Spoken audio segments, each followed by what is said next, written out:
Hello guys, welcome to my English presentation and I hope you enjoy it. The adversity that I chose today to present is one that I have and still currently face today. The adversity that I've chosen today presents itself as always being stereotyped as someone that you need to walk on eggshells around. To elaborate, in my more recent years, I found that upon having new encounters with otherwise great people, the conversations that we would have were a bit too awkward.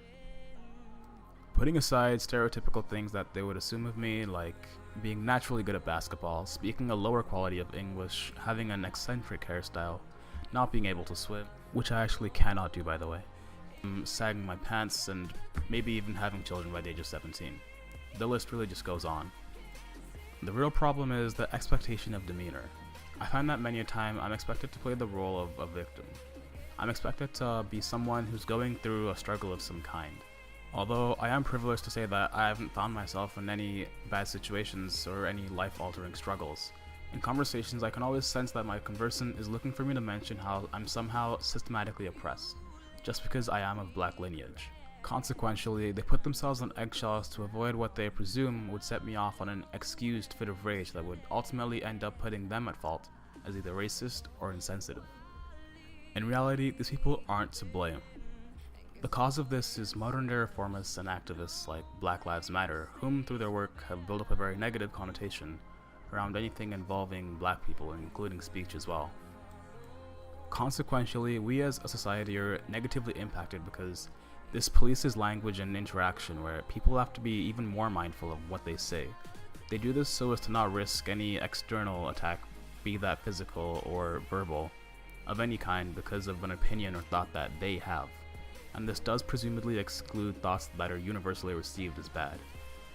Personally, I believe that this is wrong. Speaking fearfully against another idea in fear of being demonized or even being attacked just isn't right.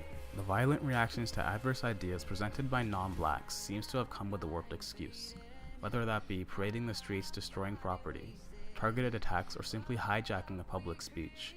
Activist groups like Black Lives Matter believe that as long as they're angry and have been offended, their responding action is justified and a God-given right. Naturally, this follows into a smaller stage.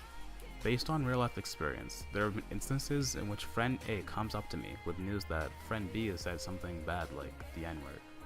The expected reaction is that I jump into a fit of rage.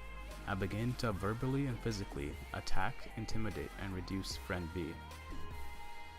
The reality of the situation is that yes, friend B has said something that's wrong, but for it to be justified that I react negatively to this is a problem. I personally prefer a much more peaceful and diplomatic way. This simply includes involving friend B over for a conversation to enlighten him that his speech isn't preferred and that we simply move on with our lives. As an individual, I try to isolate myself from this idiosyncrasy as a solution to this adversity. I do this because to me it's very unattractive and it invites a negative feeling. And furthermore, it promotes more racism itself. Nevertheless, we shouldn't let morally wrong concepts, such as bringing violence into a conversation, daunt us because of conflicting opinions. It's been said that people fear what they don't understand. I think that's a powerful quote because, in this case, it speaks for those who don't know how to go about expressing themselves to their desired extent, so they worry on their words. If you feel that your opinion has value and is worth sharing, then I say put it out there and stand by it. Thank you for listening to my presentation.